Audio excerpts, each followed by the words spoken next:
world was young, the mountains green, no stain yet on the moon was seen. Then with a crash came a great ringing shout. Ra, boom, ra. 3 rings for the elven kings under the sky, 7 for the dwarf lords in their halls of stone, 9 for mortal men doomed to die, 1 for the dark lord on his dark throne in the land of Mordor where the shadows lie. 1 ring to rule them all, 1 ring to find them, 1 ring to bring them all, and in the darkness bind them in the land of Mordor where the shadows lie. Let's talk about Tolkien, Ben. It's talking about Tolkien, Nate. We were just having a conversation about how you're going to be carrying this episode on your back. I'm as alert as I have ever been. You're full of energy and vibrance. I'm sure I've mentioned it many times on the podcast before, but I have an anxiety condition, and people often struggle to understand it because even at my most anxious, I still sound pretty much like this. But I think I've walked 1,000 steps today, and I've gotten 30 minutes of cardio. So, as per usual. No, that is not my usual. No, my cardio is actually not terrible, but I did have to take a Xanax earlier, and for some reason, Xanax makes me. There are people out there who can take that stuff like every day and just continue to be awake. And I don't. I wish I were one of them, I guess. Man, that stuff knocks me out every time. Ay. But that's okay, because you're in good hands. Ignore the fact that I'm on hard drugs. You're in good hands. Because I am a Tolkien, I wouldn't say expert, because there are real Tolkien experts, but I'm a Tolkien enthusiast. Yeah, and you're looking at him. I'm looking at him. I'm Nate. I'm not looking at him because he never turns his webcam on, but... Goddamn right. We are talking about... Tolkien. Chapter 8 of Book 6 of Return of the King, the Scouring of the Shire. Yeah, it's going to be great. It's going to be great. It's like everyone gets a happy ending where you're like, you know that clean feeling you get after you've had a nice scouring of your flesh? Like you get the scour pad out. And yeah. It's like, I'm clean now. Soap. Yeah, I'm clean. I feel great. Well, it's a different sort of scouring. It's a scouring of the hobbits from the Shire. But yeah, so I think everybody probably knows about this chapter, even if you're only a movie watcher, because it is probably the most referenced thing in listicles that is different from the books and the movies. It's a giant shift of the return to home portion of the story. So in the movie, of course, the hobbits come home and we have Frodo narrating, how do you go back to the way things were when so much has changed? And they have that moment sitting at the table where they're taking a drink and they're all looking at each other and nobody knows what they've done. And they're totally transformed on the inside, but nobody around them cares. And it's like, how are they going to adjust back to life? And well, Sam, he takes a little drink of that beer and he gets some of that liquid courage and he goes and he finally talks to Rosie Cotton and then they're getting married and we jump right into like the series of endings of the movie. But that is you're talking about the movie. Yeah. Her brothers aren't even there, I don't think. Her brothers aren't even in the movie. Yeah. I know it's the next chapter, but I just love that Sam is like, I'm so torn, Mr. Frodo. Rosie Cotton, she's starting to talk to me again.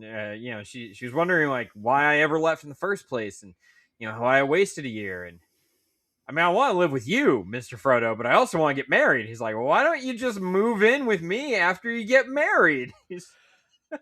That is, I don't know. I do feel like Tolkien's friends probably started telling him, like, it's getting weird now.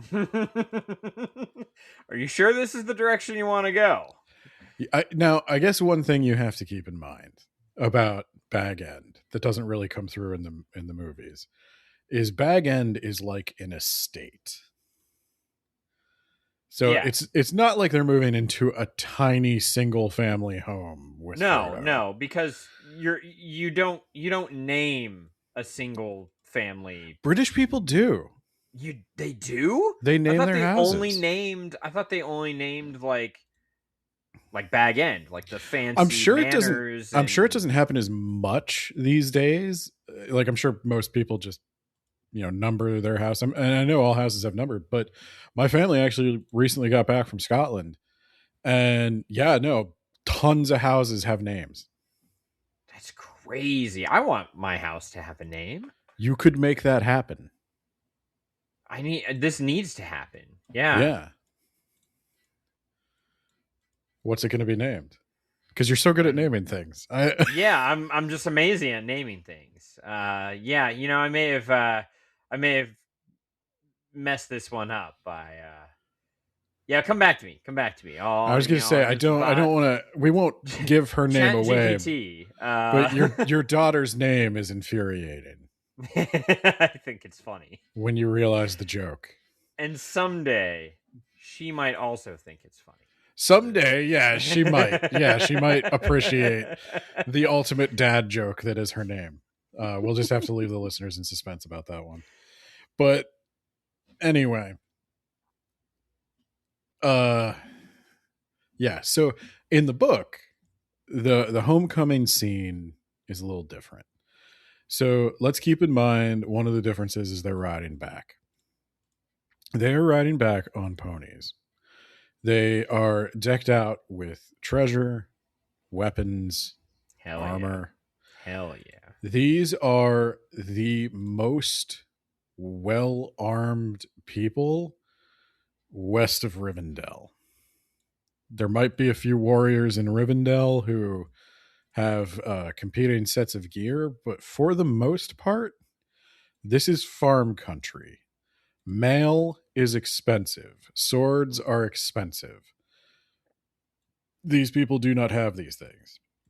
Yeah, it's like we mentioned last time. I know we were joking a little bit, but the whole they went off, they leveled up, and now they're back at the starting area. So they come back to the Shire. I'm trying to see which part of the Shire they actually enter into. Because I don't think it's Buckland. I think it is Buckland. Or is no. It? I'm trying to remember because I know there's like a Took rebellion going on. Yeah. They go across the Brandywine? Yeah, they go across the Brandywine. So they come basically into the Shire proper, and there is now like a gate. And it is barred. And they're like, hey, you can't come in. Nobody comes in. No admittance between sundown and sunrise. Didn't you see the notice? And they shout back that if hobbits of the Shire are to be kept out on a wet night like this, I'll tear down your notice when I find it. Or no, they can't read the notice in the dark. But when I find that notice, I will disrespect it if you don't get down here and open this gate.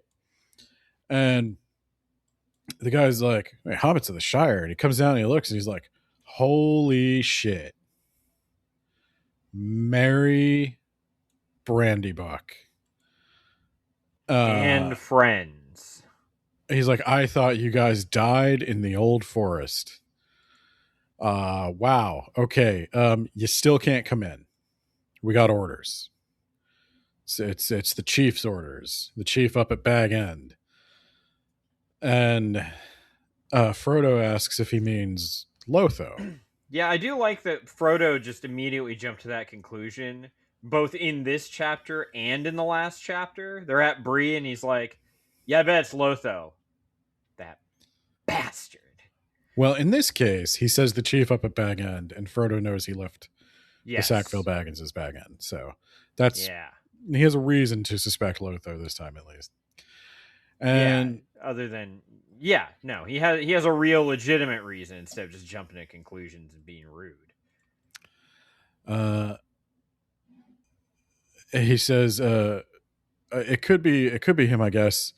But we just have to say the chief nowadays. And Frodo's like, well, at least he dropped the Baggins part. You know, we can still salvage the name. But it's not going to work. We're coming in there. And they're like, well, please don't. You can't, because like then he'll wake up the chief's big man and then he'll come and he'll hurt us again. And Merry and Pippin are like, I'm coming in there. And they just climb over the gate. And all the other hobbits run away, and they open the gate and let Frodo and Sam in, and a horn sounds, and there's all these hideous, ugly houses built. Yeah, and hideous, ugly people, Ben. Come out of them, yes. Yeah. Yes. It's like the McMansions of the Shire. Now, if you remember, of course, hobbits do build houses. Only the very richest and very poorest of hobbits still live in hobbit holes. The rich live in fabulous luxury hobbit holes that they think are quaint. The poor live in literal holes. And in between, they build houses. But these are not those houses. These are just ugly human houses. Yeah. Gross. And who should happen to come out of that ugly house? Oh my God. Is that Bill Ferny? Bill Ferny. And he's like, Bill, you're unlocking all this. And Bill Ferny's like, no, I'm not going to do that. And then Merry draws a sword and he's like, I think you might going to do that, Bill. And Bill's like, I will do this because I choose to do this. Yeah. And then he unlocks the gate. Merry says, give me the key.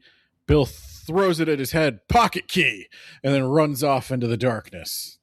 But not before his old pony kicks him right in his ass on the way out. As he runs past Bill the pony, he gets kicked and knocked off his feet. And Sam taps his pony. Yeah, I was gonna say they high five. They're like, "Oh yeah, fuck that guy." Yep, and our returned hobbits are like one down. So to answer the movie's question, how do you go back to living normally when so much has changed? Well, you start kicking ass. So the hobbits explain that the Shire has been invaded, basically.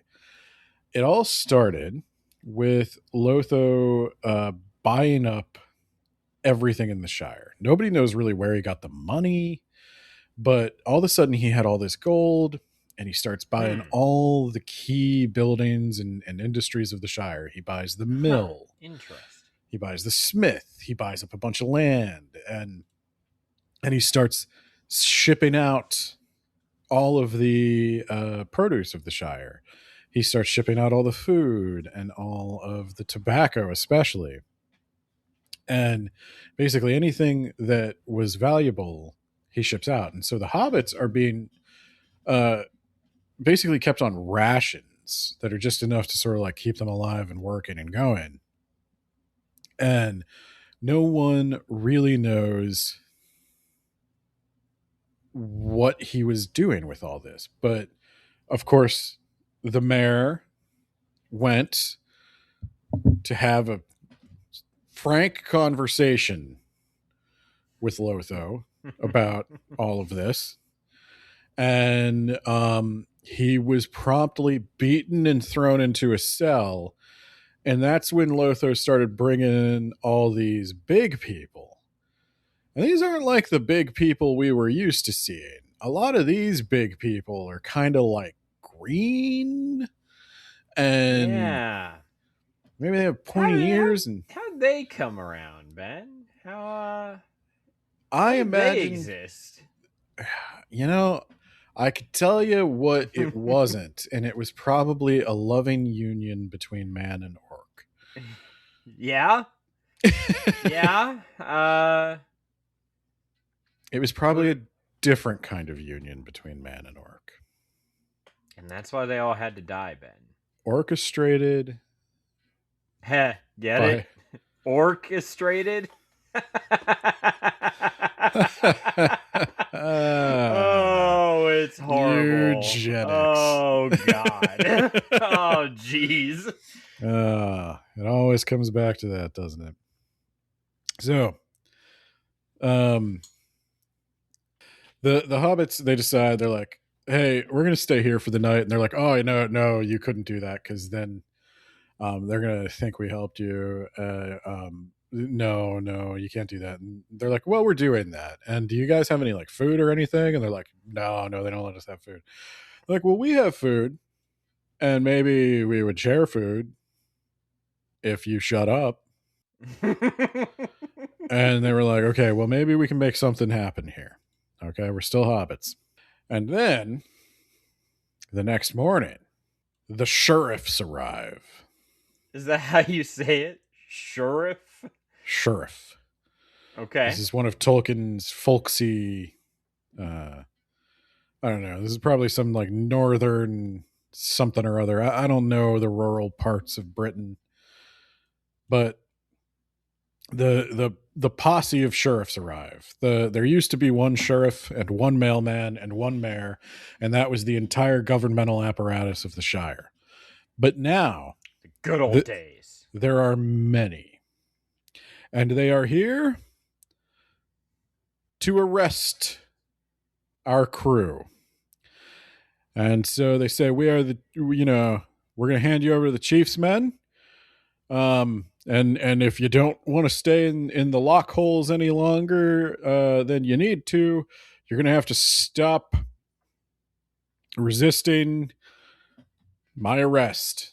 You've broken the law. And Merry and Pippin and Frodo and Sam are all sitting on ponies, like standing 2 feet above them. And Merry and Pippin are like giants at this point. They're like 5 feet tall. Yeah.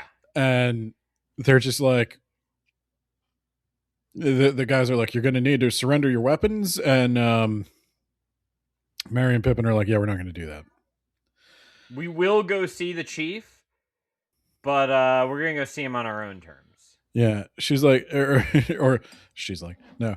They're like, yeah, tell you what, we were going to go see the chief anyway. So you can follow us if you can keep up. We're riding ponies. So, we might get there before you. And they start riding down the road, and the sheriffs are all like struggling to keep up. And Mary, who says this? I think it's Sam. He starts like guilting them. He's like, "Why are you guys doing this?" Like, well, like you, I know you. How'd you get involved in this nonsense? You used to be like a normal person. And the guy's like, "Hey, you know how I went for sheriff 7 years ago? I took the sheriff exam, but they told me like technically you have to be able to read them their rights, and that means you have to be able to read. And I couldn't and won't because it's immoral. Well, they really relaxed the standards, and I just jumped at the chance, and now I'm so deep in it right now." And he's like, well, you could stop. And he's like, no, we're not allowed to quit. That's one of the rules. Yeah, he's got you beat there, Sam. Sam's like, if I hear one more person say they're not allowed to do something, I'm going to just start smacking people. He's like, well, you're not, don't do that. And he's like, but Sam, I got to tell you something. It's not an easy matter because the chief has all these big men.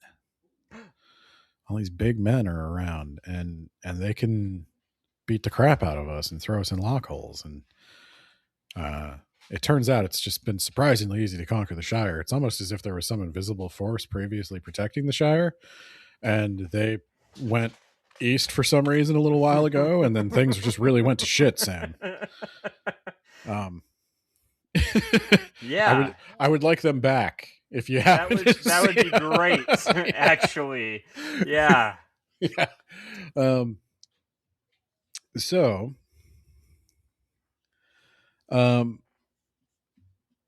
they wind up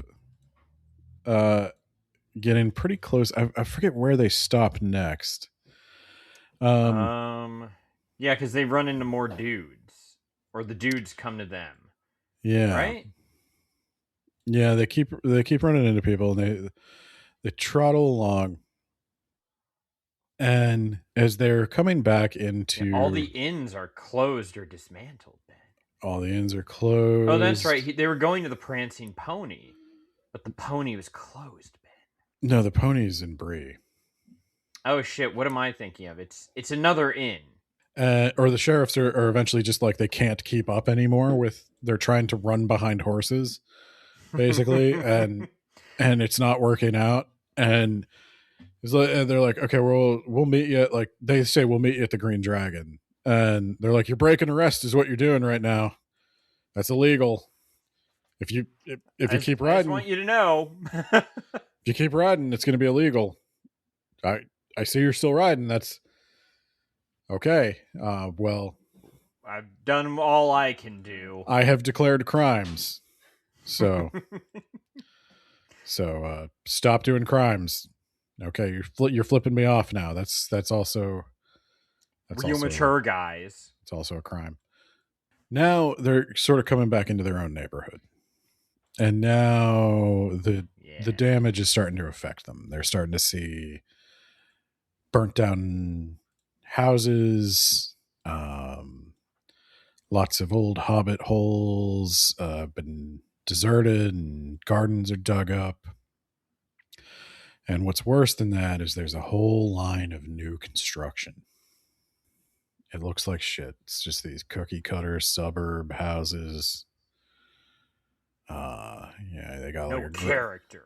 Gray one, a white one, a black one, gray one, white one, black one, just so you can guess which one is yours, and row after row of the same thing. It's maddening. But then, in the village of Bywater, they reach the Green Dragon. It's lifeless. The windows are broken. But then, they see a couple of large, ill-favored men lounging against the wall. They were squint-eyed and sallow-faced. Oh boy. And, well, they clear this up. Well, not yet, but eventually... okay. Eventually, like, Pippin will say the word, but the conversation that happens is, they look like Bill Ferny. And Mary says, and like many that I saw at Isengard. These are half-orcs. Bill Ferny was a half-orc? Yes. And we let him live in polite society? Kind of. I mean, if you call that... We hit him with an apple. Yeah, but like... We took his pony and we threw an apple at his face. Yeah, but we gave him a house. Well, then we chased him out of the house and he tried to reinvade the town and we kicked his ass. And then we just kicked his ass again. The moral of the story was why, get out of my town. The moral of the story is if you're a half-orc... I don't want to explore the moral of the story anymore. Yeah, the age of man is coming.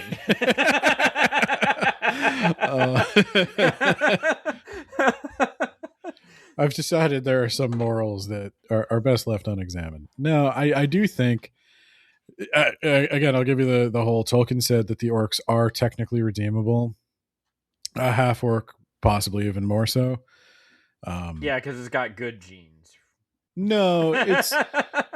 Orcs are, I believe, the final decision from Tolkien. He doesn't know exactly where they came from at the time he writes all this, but his final decision is they are living, sentient creatures who are capable of redemption in the eyes of the Lord.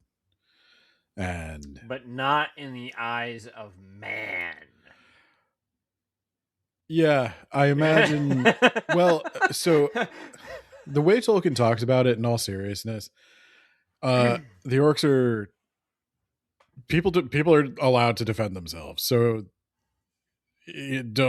nobody goes into the mountains and starts murdering orcs. But if the orcs come near you, they're gonna kill the orcs. And I think Tolkien and God, I guess, would mostly blame Melkor for this sin. Yeah, the sin of your existence. Well, the sin of torturing people into a psychological nightmare that they can't escape, that makes them make bad choices. I do think there's a mitigating factor here. It's like, you're still doing evil things, but to an extent, you never had a chance. And that's a problem with theology too. Tolkien is painting the world as he sees it, and that is a thing in the world. There are people that, like, if you're just tortured from birth by being born into a abusive family and poverty, and you're all you know is violence, and you eventually internalize violence, and then you do violence, and it becomes a cycle that, like, very few can escape from without help. Do those people get judged as harshly as people who had a much more even start? I don't know if that's fair. That's a big theological problem. And because Tolkien is trying to write things that feel true, it winds up coming into his world. But yeah, so the ruffians, they notice them. Yeah. Oh no, the ruffians are like, hey, you're under arrest. Where are those sheriffs?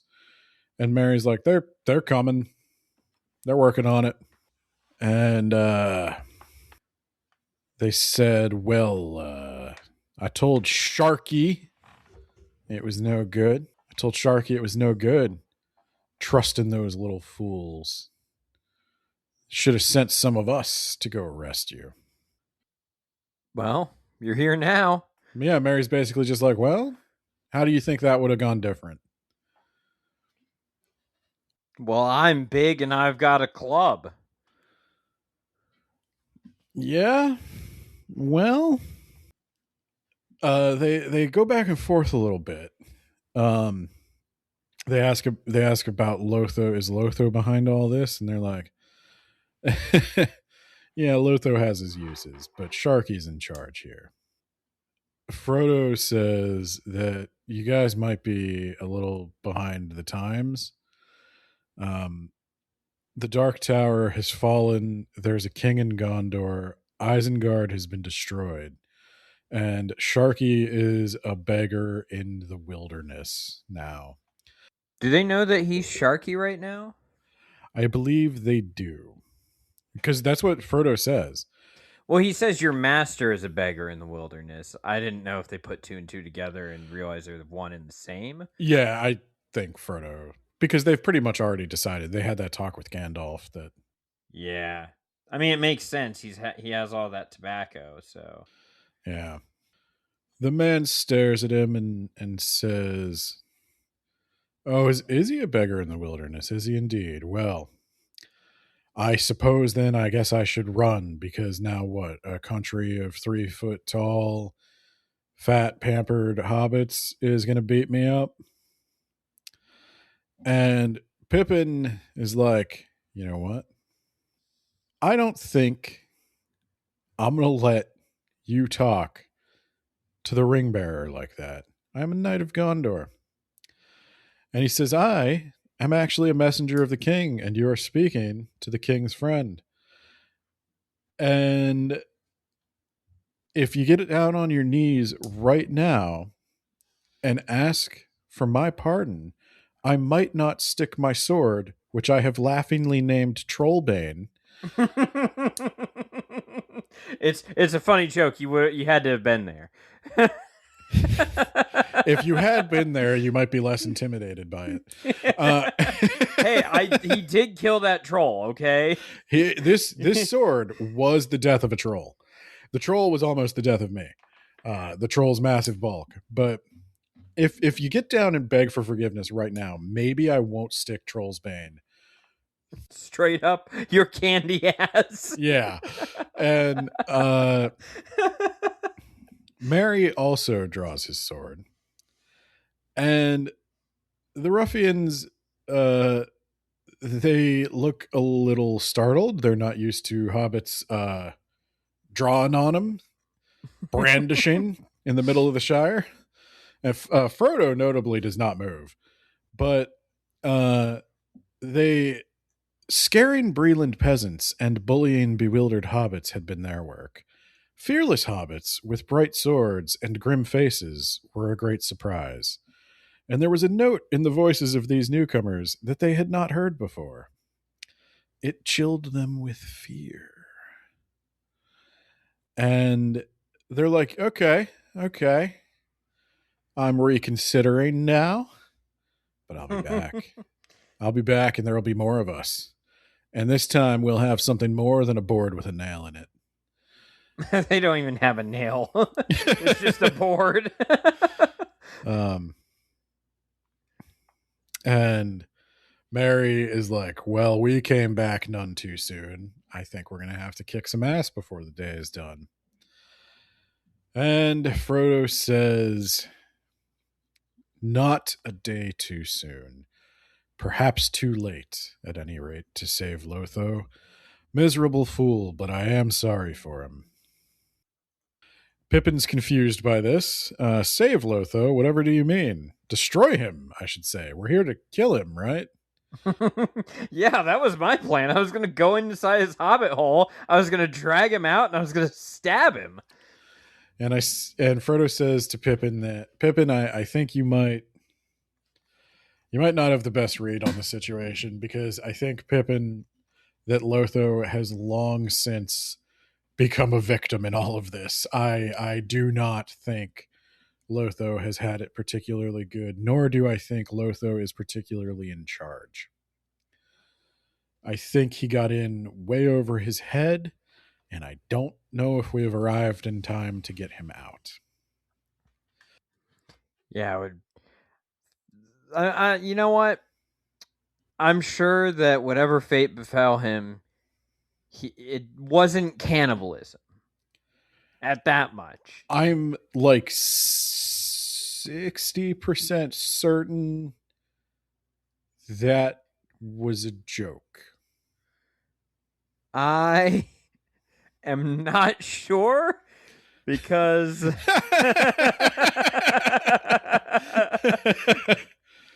we should probably dig up Lotho's body and check for like butcher marks. Pippin replies that of all the ends to our journey, that is the very last I should have thought of. To fight half-orcs and ruffians in the Shire itself to rescue Lotho. That's when Frodo says, well, I guess it might come to that. But remember, guys, there is to be no slaying of hobbits, not even if they have gone over to the other side. Really gone over, I mean. Not just obeying ruffians' orders because they are frightened. No hobbit has ever killed another on purpose in the Shire, and it is not to begin now. And nobody is to be killed at all if it can be helped. Keep your tempers and hold your hands to the last possible moment. So there has never been a murder in the Shire. Wow. What a charmed life you live. Yes.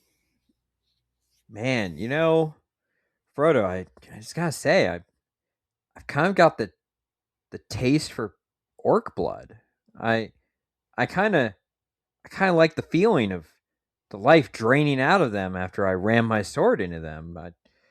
But all right, I guess I'll do my best. Yeah.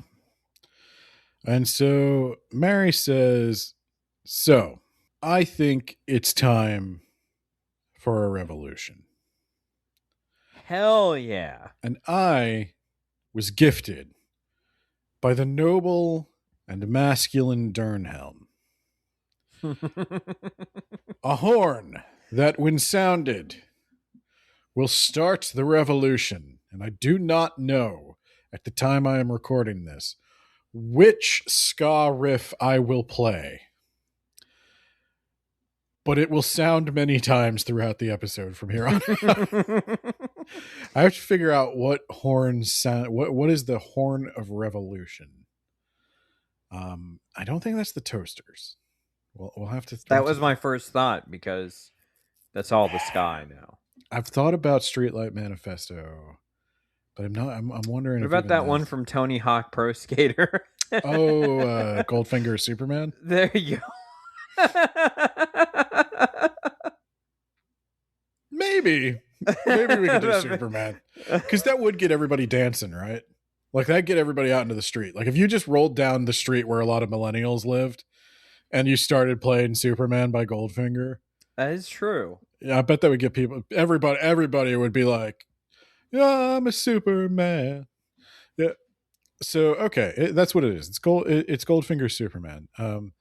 And that makes this next quote even better. I am going to blow the horn of Rohan and give them all some music they have never heard before.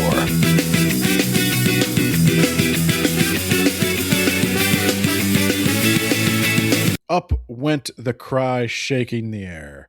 Awake, awake, fear, fire, foes, awake. Pretending I'm a Superman. And then behind Sam, there was a hubbub of voices and a great din of slamming doors.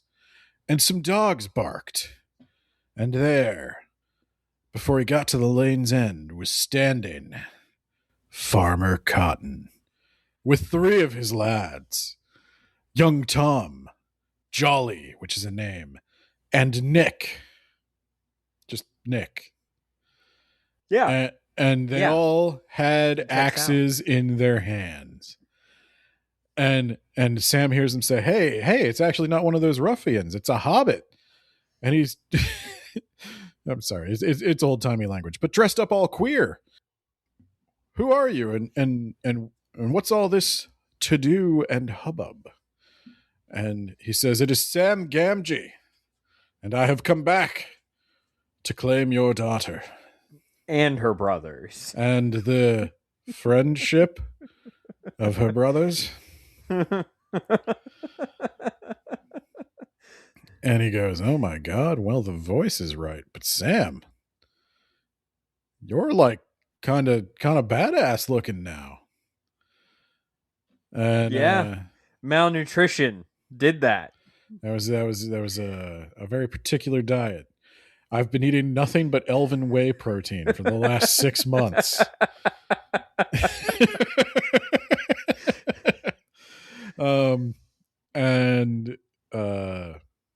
He's like, I'm not dead, nor is Mr. Frodo.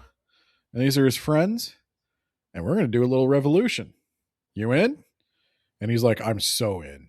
I have been itching to kill these motherfuckers since they first set foot in the Shire. And the only reason I didn't is because I have 2 women folk at my house. My wife and your future wife, Rosie Cotton. I'm on board with yeah. this. All right. So come on, lads. We're going to go kill some people. And Sam's like, well, what about Mrs. Cotton and Rosie? It's not quite safe for them to be all alone yet. And he's like, don't worry. Nibs is with them. Nibs. Who? Who? The least well-named of my children.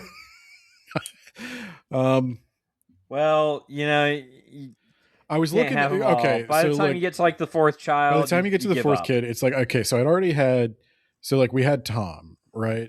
And Tom was like my grandfather's name. And then we had Jolly. I'll admit I kind of blanked, but I was like in the waiting room of the hospital sucking on a Jolly Rancher. And I was like, Jolly, that's a name. Yeah. And then we had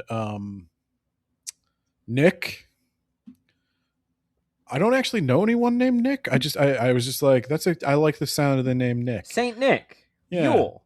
Yeah, Yule. And then and then it came time for a fourth child, and all I had was a bunch of like fountain pen nibs on my desk, and I was trying to decide which one was the right one to use to write the birth announcement. And they're like, we really need a name for this kid. We got to finish this. And I'm like, Nibs. And now he's Nibs. But don't worry, he's stronger and more intelligent than his name would suggest. But That's Sam's a pretty like, low bar, sir. Sam's like, well, you know what? I'm gonna just I'm gonna pop on by and just like check on Rosie real quick. Yeah, and I'm gonna come up with a reason for me to take my shirt off and flex a little bit. Yeah, no big deal. Yeah, so like I just think maybe like if you think I look badass now, I'm like maybe Rosie think I look badass now. I'm like, yeah, it couldn't hurt, right? Like it couldn't hurt for Rosie to know that like I'm actually here helping with the revolution. Like, you know, I'm kind of a big deal. And so he jumps down from his pony, and because he doesn't want Bill to see Rosie, that's going to be awkward. If like Bill the pony also has to meet Rosie, like, you know, it's just yeah. There's a right way to do this. It. So he runs down the lane, and he gets into the house, and he's like, Good evening, Mrs. Cotton and Rosie.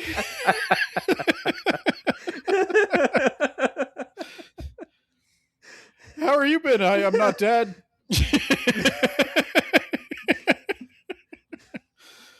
And shit, fuck. All right, I'm going. Bye.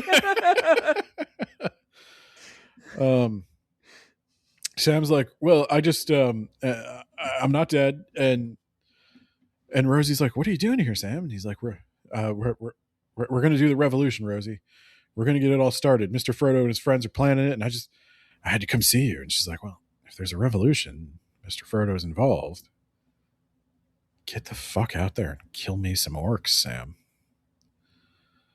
I want blood on you when you come back. Don't wash it off. But don't think about that. I want to feel it pressed against me. And Sam passes out immediately. And then he does that thing in anime where blood shoots out of his nose for some reason. And then what is that? What's happening there? Oh, you want to know why that's a thing? Yeah, why? Oh, there's a trope. There's a Japanese kind of like folk belief that when somebody has a nosebleed, it's always like related to blood pressure. Oh. And that's weird. Yeah, that if somebody is just overcome with let's say romantic urges. Does that happen while they're in the bedroom and just start gushing blood everywhere? No, it's kind of one of those things that it starts off as like a joke, and then it becomes it becomes a symbol for a certain kind of thing. It's like, do you stick your tongue out and say awooga awooga when you see a pretty woman? Has anyone ever done that? No, because this is the 1950s. Right, but Bugs Bunny does that, and you know exactly what's going on. It's just like it starts off as a little thing that becomes a joke, and then becomes more amped up and more amped up and more amped up, and then it becomes a cartoon thing. Okay. It's also kind of like they also have a big thing about blood types, because there was like this one study, I want to say it was shortly after blood types were discovered, where some guy was trying to it was some kind of like phrenology-esque pseudoscience, but good. He was trying to correlate personality with blood type, personality traits with blood type. And that, for whatever reason, really caught on. It's like as important as your astrological sign as your blood type over in Japan. Okay. I could do an episode on it, but it's the wrong podcast. So,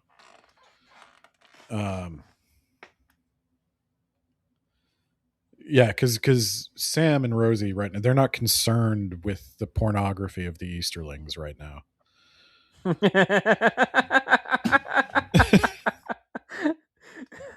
And that's really a big mistake because they do not know what they're missing. as we know, Thrawn gets his power by studying art. So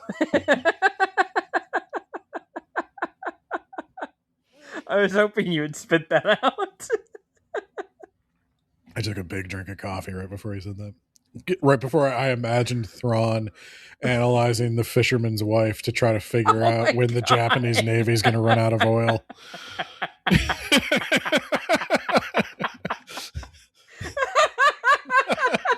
Oh my god. Don't put those things in my head. All right. So here's what the hobbits do. Rosie sends Sam off to go be a big damn hero. And the hobbits light a big old fire, a big old bonfire. Because night's coming on. They want some lights. And Merry starts giving orders. He's like, we're going to build some barriers. We're going to fortify this position. I want stuff here, here, and here. And then eventually the sheriffs finally catch up. They come to one of the partitions. They see it as well defended. And most of them are just like, fuck it, I'm in. They take off the hat and they hop over and they join the hobbits. Some of them just slink away, though. And then it's going to be real awkward when we win, having to share an inn with those guys. They're trying to get some intel, and they're trying to figure out, so how many of these people are there that we have to deal with? And Farmer Cotton says it's tough to tell. They keep moving them around. There's definitely about 50 up in Hobbiton. Sorry, my Pennsylvania. Yeah, I was going to say you need to put some respect on that name. In Pennsylvania, we don't always pronounce the T in the middle of a word. Tolkien likes language; he'd appreciate that. But they go roving and thieving, or gathering, as they call it. But there's seldom less than a score around the boss. Now, if you're somebody who doesn't read a lot of old-timey stuff, a score is 20. And I did not read old-timey stuff. You don't know that? Nope. So Hobbiton is not also the only place where they're stationed. They also have people in Longbottom. They have people at the Woody End. They've got some people at Waymeet. And then, of course, there's the Lockholes, or the prisons, which are the old storage tunnels in Mickle Delving. And he reckons that even with all that accounted for, there are probably not more than 300 in all of the Shire. And we've got thousands of hobbits. And Mary asks, what's the weapons situation here? And Cotton tells him, not a lot of amazing gear. But they've definitely got bows, clubs, whips, knives, a lot of improvised weapons. He's like, I don't know what they'll come up with if it actually comes to battle. Maybe they have something better. And they've even shot one or two of our folk already. And Merry turns to Frodo and he said, how's this pacifist streak working now? I told you it was going to come to this, and they've already started killing us. The taste for orc blood, Frodo. Well, so Mary says they've already taken hobbit blood. Therefore, Frodo, I think we have to. And Farmer Cotton cuts him off and says, well, there's a wrinkle in that. Technically, they didn't shoot first. And everybody's like, what? It's like, yeah, the Farmer Cotton. The Tooks, Bilbo was part Took, and that's the adventurous side. The Tooks have always been like the weird hobbits. Pippin is a Took. They're the ones that are always kind of reckless, kind of like adventuresome and boisterous. And Yeah, when these big people invaded Tookland started shooting. I like to think of Tookland Yeah. as the America. I was going to say, they're Hobbits. America. Everyone's got a gun. Everyone's got a gun. They hate each other, but you know who they hate more than each other? Foreigners. Yeah. It really is the America of the Shire. So Pippin hears about that. And he's like, oh yeah, and I like this. So they've been trying to take the Tooks out, and the Tooks hunt them. Tooks have shot 3 for prowling and robbing. And after that, the ruffians turned nastier, and they keep a pretty close watch on Tookland. No one gets in or out. And Pippin, and this is kind of like, it's like, yeah, kind of American. It's like, hell yeah. I'm very rarely proud of Tookland. But sometimes it's like, yeah. Yeah. And so Merry's going to lead the defense here. Pippin is going to go try to raise an army of Tooks. And Frodo is going to stand here and make everyone feel real guilty about killing people. He's like, I know you're going to have to kill some people, guys, but just remember, I'm watching you. And I will forgive you. It's like Jesus. I'm not like Jesus, but like, I'm watching. I'll forgive you, but you don't want me to be disappointed in you. It's not a good feeling. Okay? So don't kill anybody you don't have to kill, okay? And Sam is just like, yeah, if anybody comes near Mr. Frodo, I'm going to kill him. Frodo's like, Sam, you enable me to be my best self. So then a whole squad of ruffians comes. They had never imagined that these hobbits would ever stand up for their land. And they start telling them that everybody better get back inside or they're going to the lockholes for a year. Boss is losing his temper with you little people. And no one did anything. No one moves.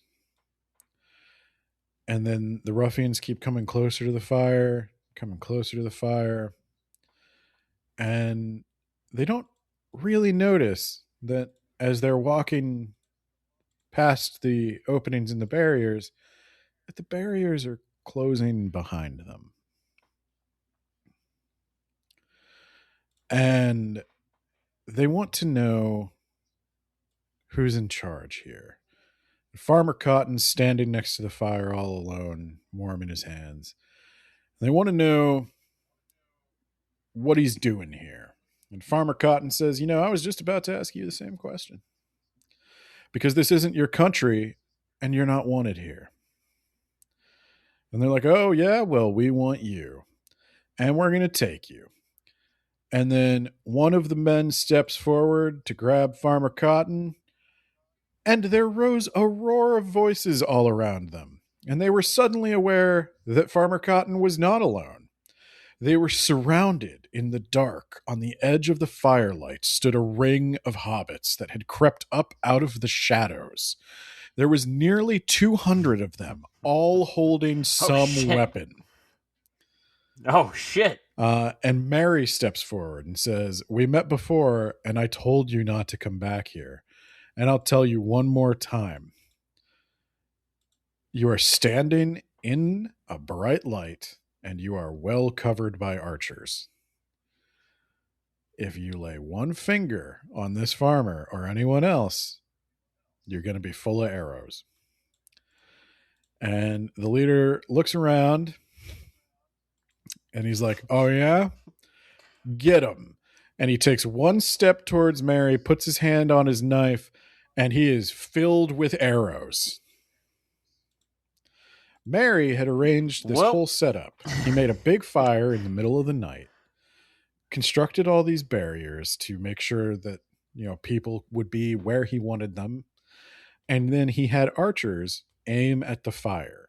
Can't see where the archers are because it's the middle of the night, but everybody's standing in the firelight. The archer's got a real good view of them. Yep. And he basically, solid. yeah, trap. he has set up a killing floor for these guys. Basically, once the leader dies, the other ones are sort of like, bye. And time to hit the old dusty trail. Yep. And so they go off. And I liked Mary continues to come up with like decent war plans. Like these guys are just goons and they've been just relying on the fact that they're bigger than everybody. But Mary is organizing a resistance, and even these hobbits who none of them are fighters, they've got a couple of hunters. They've got some guys who can shoot bows. Anybody can pick up a club or a knife and be dangerous. And Mary's keeping it from turning into like a riot, which is what these dudes are prepared for. And it's interesting. It's an interesting way to show that how things have changed, how Mary has changed, how much he learned from Theoden. And this is where they talk a little bit more throughout the night. They find out that Lotho was economically manipulating the Shire. We've pretty much covered all that already. Yeah, he had a bunch of companies, and he kept borrowing money on one that was supposedly doing well to invest in the other, and it was just a big circular loop where he just kept raising the market, despite not producing more stuff and or really any stuff. And he talks about one of Tolkien's sort of theories on industrialization. One of the things that has changed is the old mill. Now, the hobbits are not factory farmers. They do not produce industrial quantities of grain to be milled. A normal water wheel powered mill was sufficient for all of their needs. But Saruman came in and ordered the construction of a outlandish mill of wheels and metal. And Tolkien says only that fool Ted, who was the mill owner, was pleased by that. And he works there now, cleaning the wheels for the men, where his father was the miller and his own master. Lotho's idea was to grind more and faster, or so he said, and he's got other mills like it. But you've got to have the grist before you can grind, and there was no more for a new mill to do than for the old. And that's kind of, I don't like to make this topical very often, but you mentioned the modern economy basically being propped up by a circular series of investments in tech companies. And I think a lot of people have been sitting here wondering, like, how does the stock market stay up when it doesn't make any sense? And basically, the wealthy are too wealthy. They have all this extra money that they don't need, and they're just going to keep it invested in what looks like the next big thing until something else looks like the next big thing. And so they have all this extra money that there's nothing for them to do with other than invest. So they just keep you can't give it away. No, you can't give it away. Do that. No. That's horrible. How dare you? People need to starve. So they just keep investing it, and they're going to keep investing it in things that don't make sense. And this is where he says, you've got to have the grist before you can grind. And I can't help but think of data centers. How many data centers are planned already? And how many more are they trying to plan? And how much compute and electricity and all this, can anyone tell you that if I build this data center, if I burn this much electricity and I have this much computational power, we can make this much money? Can anyone tell you that? Like, we can create this much value from this data center because the value proposition of a lot of AI is still not proven. Like, and I tell you the truth, I'm somebody who uses it every day. I code with AI every day. It's part of my job. It's a mandatory part of my job. I couldn't not use it if I wanted to. But I've found it useful in some situations. But when you talk about, like, you got to have the grist to grind, how far is coding going to get you? Like, that is one of the few legitimate uses I've seen for AI. And how many data centers do you need to support that? And they really have no idea. They really have no idea. They're just all of them. That's the thing. They're just building capacity that they don't know if they need. And their plan, if they wind up with too much capacity, is to sell that capacity to someone else. But at some point, you have to acknowledge that the end result is going to be too much capacity. No such thing, Ben. There's. Can you ever have too much water? Yes. But that's called a flood. I was gonna say there's also water poisoning, like yeah. Well, but like, how many Walmarts are abandoned? How many industrial parks sit abandoned? When you build a giant thing and it doesn't pan out, there's never any plan for how we reduce that and turn it back into something usable by the community. You just wind up with this giant sprawling building that nobody can do anything with, that needs to be torn down and dug up before the land can be, like, you're bulldozing farms, you're paving farms to do all this stuff. And if you wanted to turn it back into a farm, well, you got to spend how many millions of dollars just digging up the concrete? Like, I don't know. I know this is Tolkien's thing. He's like, he's not writing an allegory, but you are finding applications for it as you read. Well, this mill is really helping the economy, Ben. It can mill more than that last mill. Well, it sure can. But there's no grain to put in it. Well, look, the grain will come. If we just build enough mills. If we just keep building, then grain will come. Yeah. The old Joseph Stalin, if we just keep industrializing, we'll be good. That is an excellent metaphor for the modern AI boom. If we just keep building capacity, the value will come. Someone surely will. And, like, I don't mean to disparage it necessarily. It's like, it's good at things like folding proteins. Like, AI can just spend all day every day generating new shapes of proteins until we eventually figure them all out, and it could combine new drugs until we accidentally make prions. Well, they're digital. I mean, it's not going to actually make them, but we need to hook those up to a 3D printer, and we need to start putting protein goo in them. But no, there's and like, it's been cracking all these, like, math problems, and there's good things that come out of this technology, but, like, at some point you got to tie it back to reality.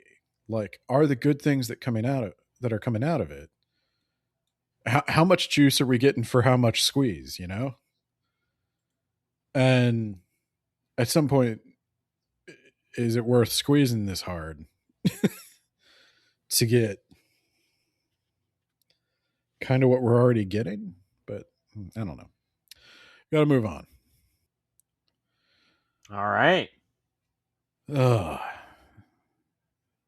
So what happens next, Nate? This is the tactics. This is the stuff you like. We're leaning into the Battle of Bywater, the last battle in the War of the Ring, Ben. So we got on one side a bunch of ruffians who don't understand warfare, and just blindly charge in.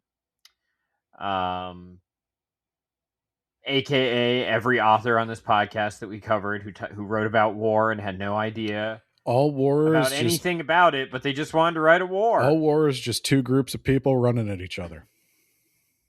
Yeah, you just smash into each other. No tactics. And that's what the ruffians think. We've got all of our men.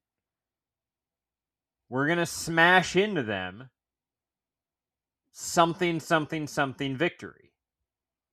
And then once we kill all of them, or most of them, someone's going to grow the grain. Shit, is that going to be me? Fuck, I think that's going to be me. You know what?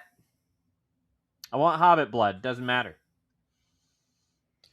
I think they figure there's still probably enough hobbits left that they could enslave them. Yeah, I mean, that's They crush these that's what most people crush think, these couple hundred you know. in the uprising, and then they can enslave the rest.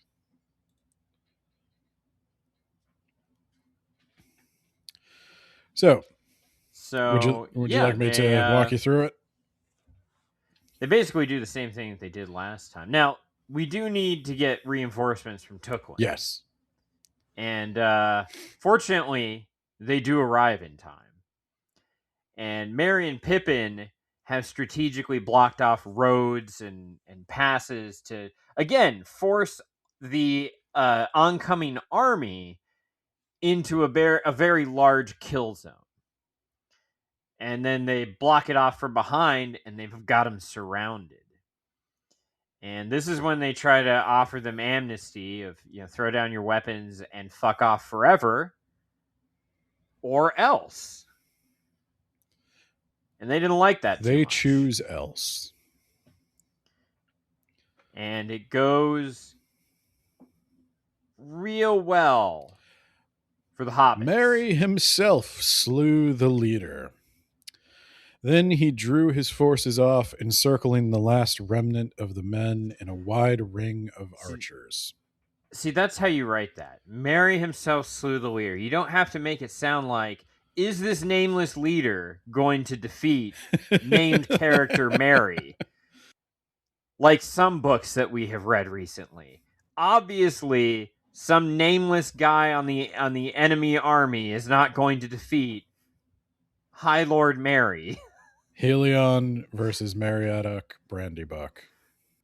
But at last, all was over. Nearly 70 of the ruffians lay dead on the field, and a dozen were prisoners. 19 hobbits were killed, and some 30 were wounded. The dead Frodo does prevent them from killing prisoners. He is like, hey, whoa, guys. We won? They surrendered? We don't need to be committing war crimes here. Frodo had been in the battle, but he had not drawn sword.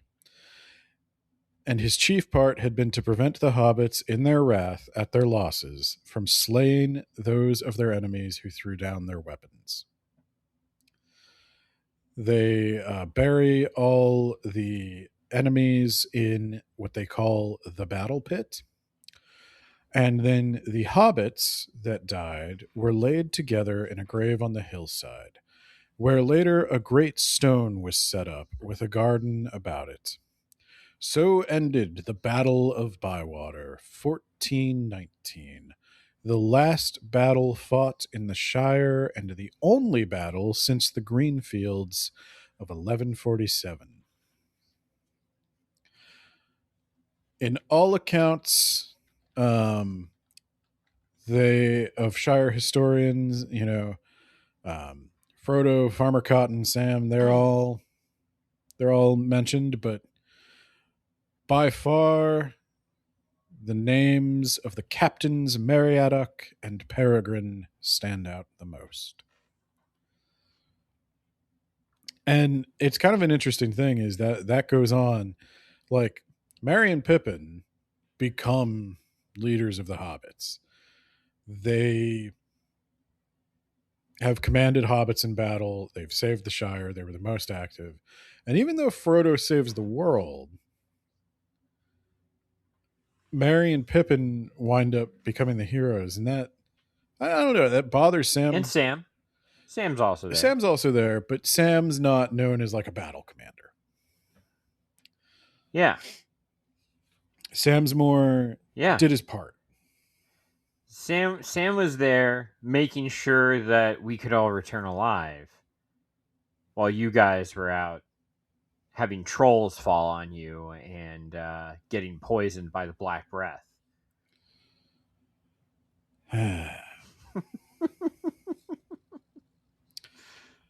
So That's okay. Sam gets to become mayor. Sam does become mayor. So they move on to Bag End, which is where the boss is supposed to be. I also realized at the Battle of the Greenfields, did he mention that in The Hobbit? Because that was when they invented golf. When the guy knocked the orc's head clean off his shoulders. Yes. Do you know that was one of the things my 92-year-old mother, or not mother, I'm not that old. My 92-year-old grandmother went to Scotland, and her whole thing, the only thing she wanted to do while she was there, was go to the first golf course. Oh, wow. Yep. And she did. And she's got like a walker and stuff. So they had a bunch of like Scottish people. Like apparently the Scottish people were like getting a huge kick out of the 92-year-old American woman who just really wanted she was so into the golf course. She wanted to hear all the history about it. They loved it. They loved talking to her, and she was like, "Oh, I want to go to the top of that, and I'd just like to get a picture of myself standing on the green, but you know, her knees are really bad." And they found her some like industrial strength wheelchair and like put her in it and rolled her all the way up to the top and got her picture of her like holding the golf club on the green. Nice. Yeah, no, it was really cool. It was like a dream come true for her. You have to leave that in the episode. Yeah, you have to leave that in the episode now. I can, yeah. People want to hear about my grandma. But yeah, so they go to Bag End, and there's an interesting insight here where now the destruction's really bad. They've really dug up Bag End, and Sam says that this is worse than Mordor. Much worse in a way.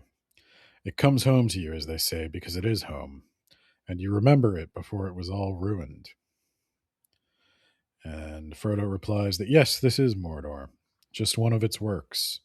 Saruman was doing its work all the time, even when he thought he was working for himself, and the same with those that Saruman tricked, like Lotho. And I do like that Frodo has obviously grown quite a lot on his journey, but Sam has too from being with Frodo. Like Frodo is a more introspective, intellectual kind of guy. Merry and Pippin, they've really come into their own as like knights. They're kind of men of action, whereas as Frodo is kind of an intellectual, and Sam, he's a working man. You know, he wants to have his family, work his job, and that's enough for him. Yeah. But he's got a little taste of everything too. Like he's had to play the warrior. He's had to learn all the lore that Frodo has had to learn as well. And these two guys coming back and having this insight of like, I mean, like shit, this is just world's kind of tough. Like they're looking at it from like a real philosophical perspective, and then Merry and Pippin are just like pissed. They're very practical. They want to know who they blame for this. They're going to drag Lotho out. Yeah. And then we're going to inspect him for bite marks. So, was he roasted a little bit? Because that's going to be a telltale sign. So they go up to Bag End, and the door opens, and there, standing in the doorway, looking very pleased with himself, is Saruman. Sharky! Sharky was Saruman? Said Pippin.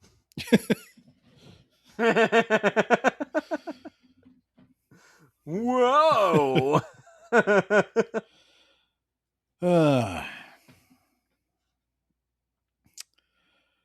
So Saruman, Frodo tells Saruman, he's like, well, I guess I should have known.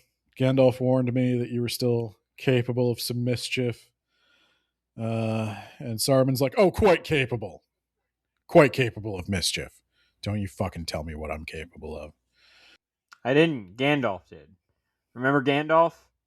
He was the White Wizard.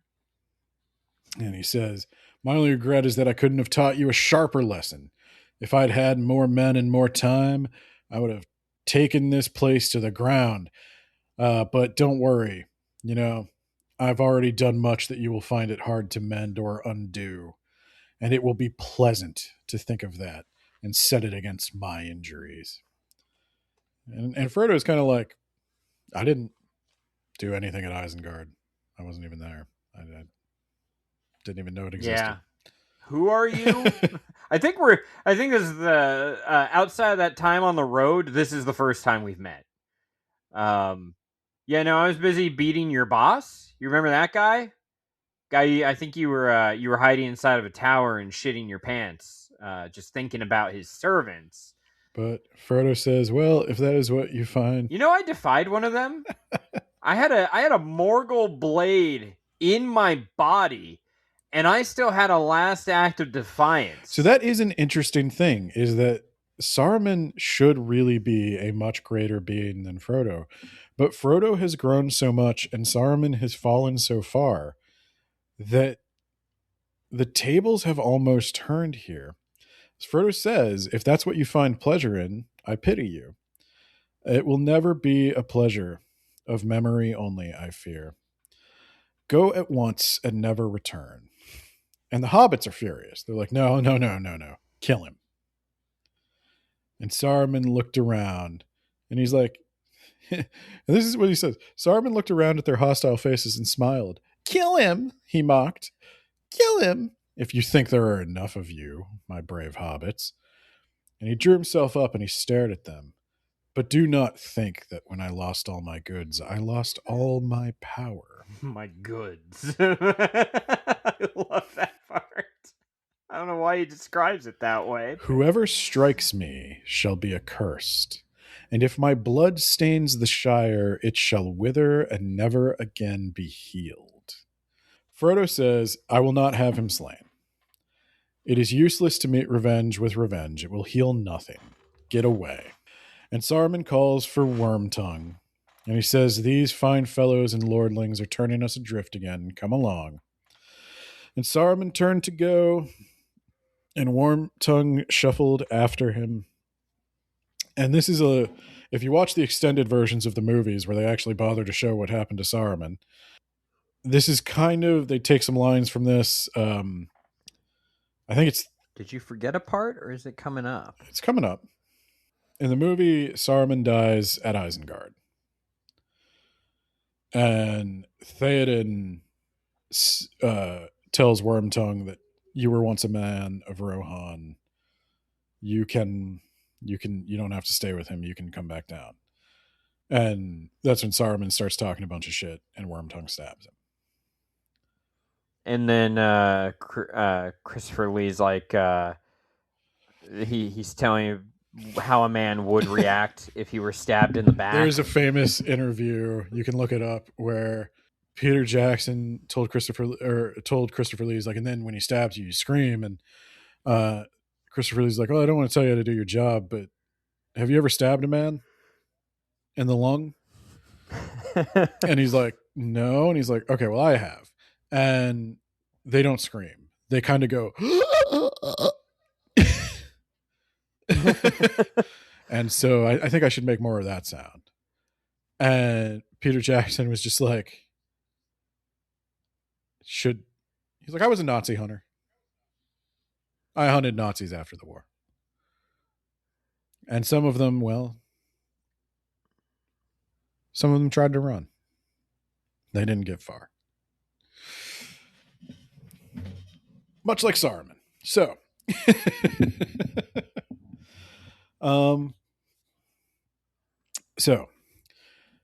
in the book, Saruman calls Wormtongue, and as they walk past Frodo, Saruman tries to shiv him. He tries to stab Frodo. Frodo is, of course, I think still wearing his mithril armor. I think he got it back, right? And so the blade just snaps off, and Sam draws his sword and is like, I'm going to kill him. And Frodo says, no, don't kill him. Even now, he can't hurt me. I don't want him to be slain in this evil mood. He was great once, of a noble kind that we should not dare raise our hands against. He is fallen, and his curse is beyond us, but I would spare him in the hope that he may find it. And this is an interesting thing to think about, because what Frodo is saying here is Saruman is still an angel. And I don't really want to kill this once holy creature. If he could ever learn the error of his ways, think like he could be so much more. Kind of seems like we're extending him a lot of leeway when we didn't do the same to the orcs. Frodo didn't want the orcs killed either. Yeah, but I mean, Frodo made sure every orc who threw down his weapons. In Helm's Deep, we specifically killed orcs. Frodo wasn't there. And especially Frodo wasn't there. You think about where Frodo started. Frodo started with, it's a pity Bilbo didn't kill him. And now, after everything Frodo has gone through, all of the torture, all of the pain, Frodo was the first hobbit to put a sword to somebody's throat in anger. Long before Merry and Pippin had killed anybody, Frodo was going to slit Gollum's throat if he didn't let Sam go. Frodo let the ring get to him. Frodo had all these feelings, all these murderous impulses. And now that he is rid of the ring, I think part of Frodo's problem is that part of the reason Frodo ultimately will not be able to stay in the Shire is the ring didn't pull that out of nowhere. Like when Tom Bombadil put on the ring, it didn't turn Tom Bombadil into a murderous fiend. Tom Bombadil doesn't have those impulses. Frodo did. That came from within him. And he doesn't like it anymore. He's ashamed of it. He doesn't like what the ring showed him about himself. And then at the very end, he failed to, I mean, I know. Well, maybe he should have stared into that mirror then. Yeah, I know. And so that's the other thing too. When I said that thing in a Court of Wings and Ruin, where I was like, oh, it's so easy to say that crap. This is how you show it, though. Like, this is how you show somebody actually reckoning with themselves, because Frodo, he didn't fail. He went as far as anybody could, but when he claimed the ring as his own, that was him. Yeah, the ring influenced him and everything, but the ring can only amp up what's already there. If he hadn't had some secret desire to be important, to be powerful, to make all the choices, to kill his enemies and elevate his friends, like, it wouldn't have been able to do anything to him. Now, of course, he's human. It is his nature to have that in him and to resist it and be better. And it is unfair to put a magic ring on somebody and make them carry it and try to resist that. But yeah, no, that's why he's like this now. That's why he's like, I don't want to, because he sees himself in Saruman. He's like, I fell pretty fucking far too. And I was allowed the chance to come back. My friends aren't holding it against me that I claimed the ring at the end. And I'm not going to hold it against Saruman that he's in this ugly state. And I think that's, knowing Tolkien is a Christian and specifically a Catholic, and how important the notion of forgiveness is to him. I think a lot of Christians do ultimately struggle with like the scope of forgiveness that Jesus preached. Like Jesus preaches turn the other cheek, forgive, all this stuff. And then Christians are constantly like, yeah, well, but of course he didn't mean like self-defense. Like of course I'm allowed to go to war to defend my home. But like, did he? And that's kind of where Frodo is now. He kind of gets it now. And also, unfortunately, kind of like Jesus, Frodo's not long for this world. Because this isn't a world that lets you get away with that. And so I think Tolkien's doing something pretty deep here, actually. I thought when I read this as a kid for the first time, oh, Frodo's letting Saruman go because killing is bad. And we all know killing is bad, but in the real world, we just kill him. Like in the real world of practicality. Yeah, well, this is the first time I read this chapter, Ben, so take that. But in the real world of practicality, you would kill him. I might kill him. As much as I'm claiming to understand Frodo's position now, I don't know if I'd be as good as Frodo. I might have killed Saruman. Well, I wouldn't kill him, but only if Frodo were there to tell me not to. It would help to have Frodo there telling me not to. Yeah. I think if Frodo's there saying, nah, no, don't do that, it's like, well, Frodo was just stabbed by this guy. Right? He's still, yeah. Turn the other cheek, so I guess... All right, I guess that's fair. I might have wanted to make a more practical choice. But, so Saruman, he looks at Frodo after... Is there some sort of get out of sticky decision free card just hanging around here by any chance? So... Can someone else kill Saruman for us? Can evil perhaps plant the seeds of its own destruction a little faster?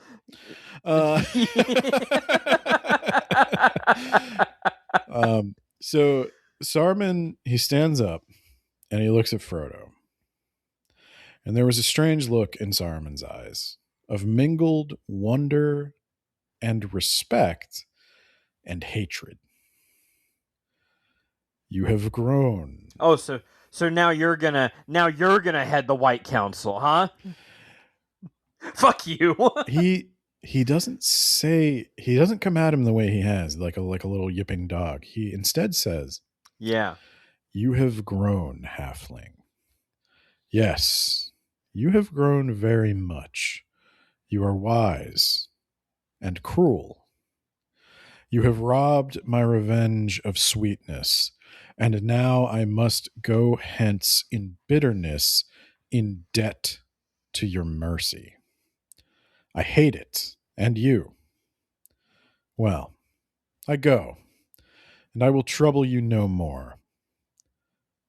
But do not expect me to wish you health and long life. You will have neither. But that is not my doing. I merely foretell. And Saruman is saying there, as he said to Galadriel, he said to Galadriel, I know your rings don't work anymore.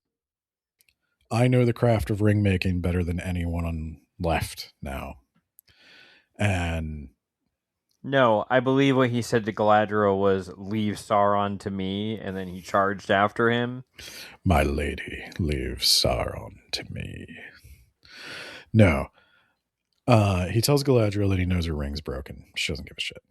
But he tells Frodo something that Frodo also knows deep down. I know what the ring did to you. And it's never, ever, ever going to be undone. You will not live long or happy.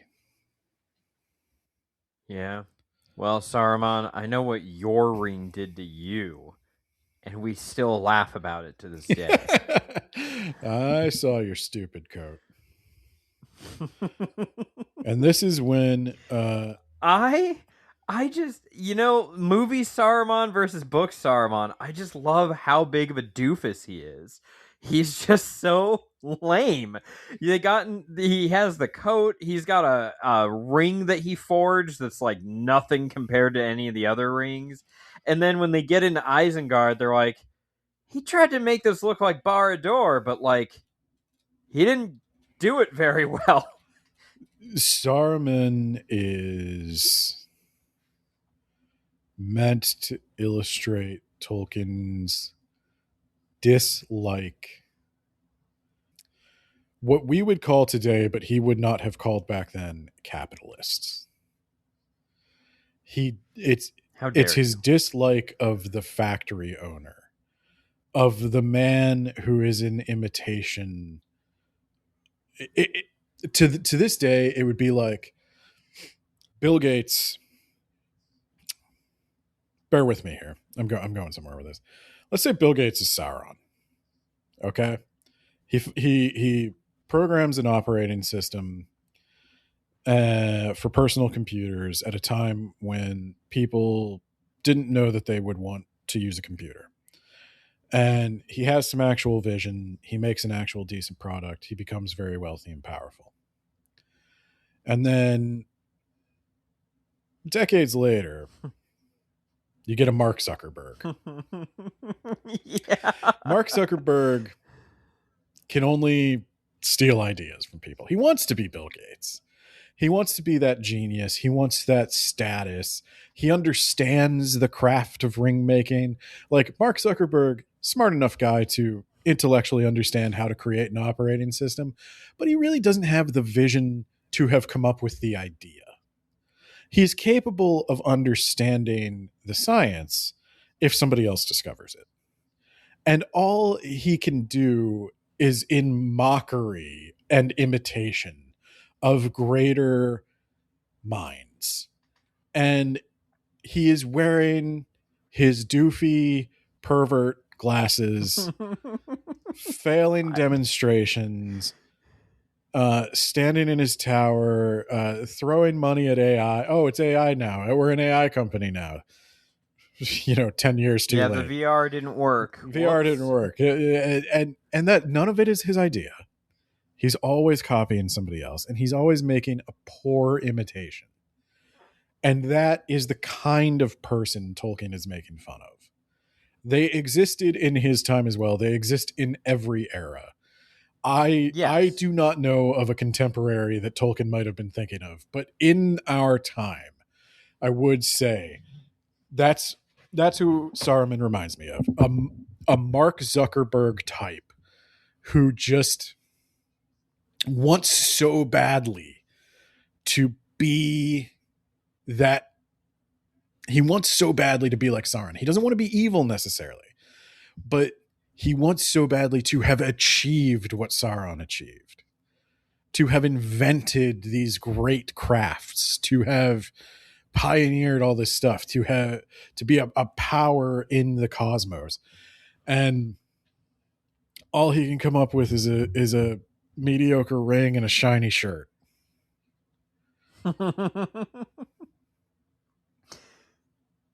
Yeah. But let's see what happens next. So this is a line that is given to Theoden in the movie. Wormtongue, Frodo called. You need not follow him. I know of no evil you have done to me. You can have rest and food here for a while until you are stronger and could go your own ways. And Wormtongue halted and looked back, half prepared to stay. And Saruman turned. No evil. Oh no. Even when he sneaks out at night, it is only to look at the stars. But did I hear someone ask where poor Lotho is hiding? You know, don't you, Worm? Will you tell them? Wormtongue cowers down. He's like, no. And Saruman says, then I will. Worm killed your chief. Poor little fellow, your nice little boss. Didn't you, Worm? Stabbed him in his sleep, I believe. Buried him, I hope. Though Worm has been very hungry lately. No, Worm is not really nice. You had better leave him to me. and a look of wild hatred came into Wormtongue's red eyes. "You told me to. You made me do it." Saruman laughed. "Yes, and you do what Sharky says, always. Don't you, Worm? Well, now he says follow." And he kicked Wormtongue in the face as he groveled and Jeez. turned and made off. But at that, something snapped. Suddenly, Wormtongue rose up, drawing a hidden knife. And Just as the proletariat will rise up. then with... Yeah, this is exactly what Karl Marx was thinking. Yep. Yeah. Are there Bolsheviks in your Wormtongue?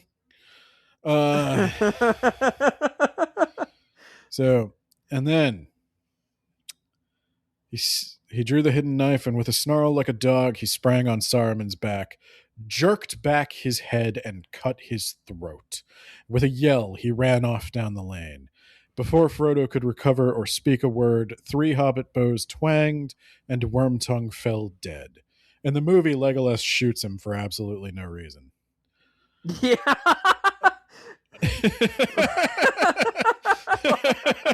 That's a good point. Why did he shoot him? I guess because he stabbed Saruman, but I don't know. Like he was at the top of the tower. He wasn't going anywhere. It's a totally different situation. I don't know. Yeah, he's still a prisoner. Yeah, and then someone whispers like, "Yo, he never refuted the cannibalism thing." Is it weird that he didn't deny the cannibalism thing? He said no, but was like, did he mean the cannibal? Should we check the body? Do we want to know? Yeah. Do we want to know? There are ways to know, but do we want to? So then I'm going to read the next part as well, because this is excellent. To the dismay of those that stood by, about the body of Saruman, We laughed about this earlier. About the body of Saruman, a gray mist gathered, and rising slowly to a great height like smoke from a fire, as a pale, shrouded figure it loomed over the hill. For a moment it wavered, looking to the west. But out of the west came a cold wind, and it bent away, and with a sigh dissolved into nothing. Frodo looked down at the body with pity and horror, for as he looked, it seemed that long years of death were suddenly revealed in it, and it shrank, and the shriveled face became rags of skin upon a hideous skull. So Saruman, being an angelic spirit, being a Maya, he left his body, as they do. They can wear bodies like clothes, but the longer they spend in the body and the more worldly things they do in the body, the more of themselves sort of becomes bound to it. And so he died. The spirit is released. That is the figure that looms over them. And he looks to the west.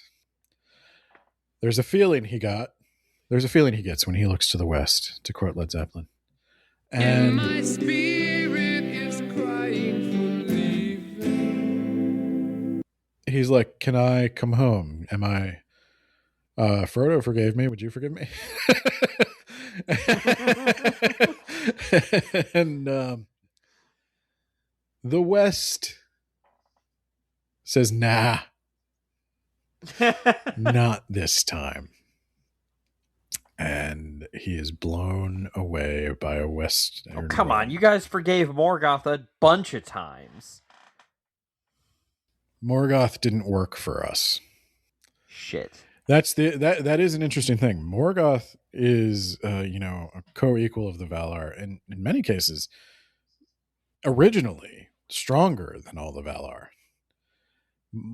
Saruman is a servant of Aule, sent on a mission which he has failed spectacularly. No. He can fuck off. And I mean, at the same time, Gandalf, like, Saruman is offered a chance to repent at Orthanc. He rejects it. Saruman is offered a chance to repent on the road. He rejects it. Saruman is offered a chance to repent in Hobbiton. He rejects it. So yes, when he died, after literally his last act, kicking the face of the man who would stab him, yes, that was one where even the ever forgiving Valar were like, I don't think he gets it.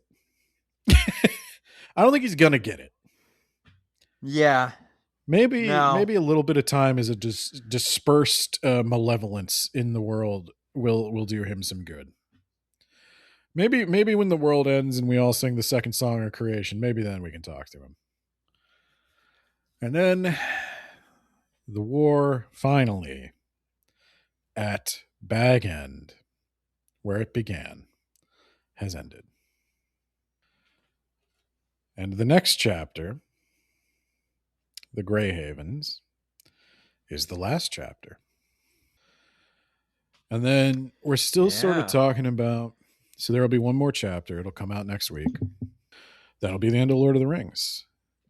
We will briefly do the appendices. We'll take a quick break, 2 to 4 weeks. I'm not sure how long.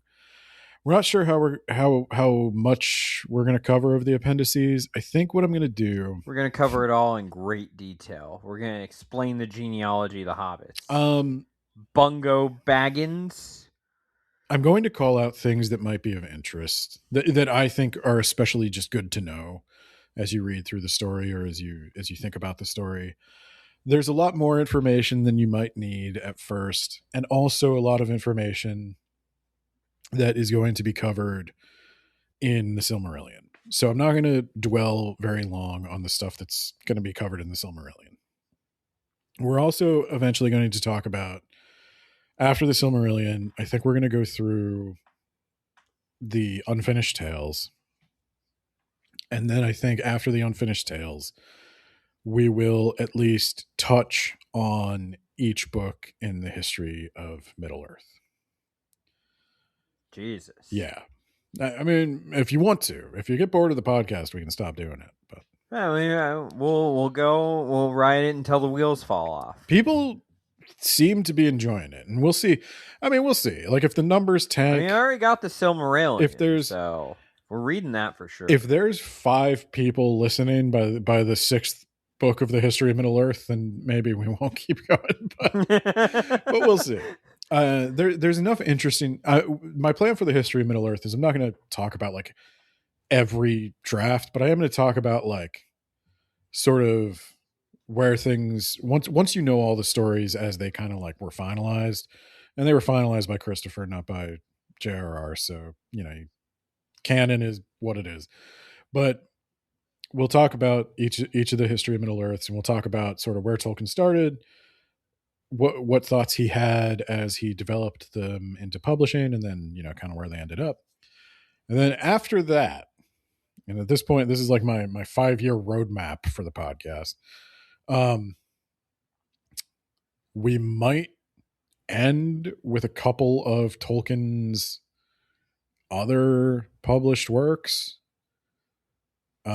We might do like the Adventures of Tom Bombadil. We might get into his Beowulf stuff. We might just do like a sub thing on Beowulf. We'll get in because Tolkien's translation of Beowulf is not. Tolkien didn't like his translation of Beowulf. It was a working translation he used for his lectures. It wasn't really meant to be published. But we'll talk about Beowulf and his work on that and how important Beowulf was to Tolkien. And then once we run out of that, I might touch on the Humphrey Carpenter biography, might touch on the letters of Tolkien. And then after we run out of all of that, and again, we're talking years here, I think then the podcast is done. Until the latest Tolkien starts publishing stuff, Ben, and then yeah, I'm not going to try to keep rehashing things. Unless if people have ideas for more stuff they'd want to cover, or if anything specific they want more on, you could definitely comment, get in the Discord's probably the best way to talk to us. But yeah, get us a message somehow. We'll think about it. And a bunch of people have been asking me what comes next after Tolkien. Like a ton of people have been asking me what's the next deep dive podcast after Tolkien. And I'm going to be really honest with you guys. I'm open to suggestions, but also like I don't know as much about anything else. So that's when we bring in we do a series on the human body, and we train you to become a nurse. Could do that. You've been talking about doing like a talking about the Bible. Yeah, that's a Patreon only. Yeah, I would agree. But I'm open to it. That would probably be. It would probably be something like that. It would probably be some more mythology angle, because like there's no other like fictional world that I know enough about. But well, I guess the mythologies aren't technically fictional worlds. But yeah. So with that, see you next time. Bye. The road goes ever on and on, down from the door which began. Now far ahead the road is gone, and I must follow it, if I can, pursuing it with eager feet until it joins some larger way, where many paths and errands meet. And whither then, I cannot say.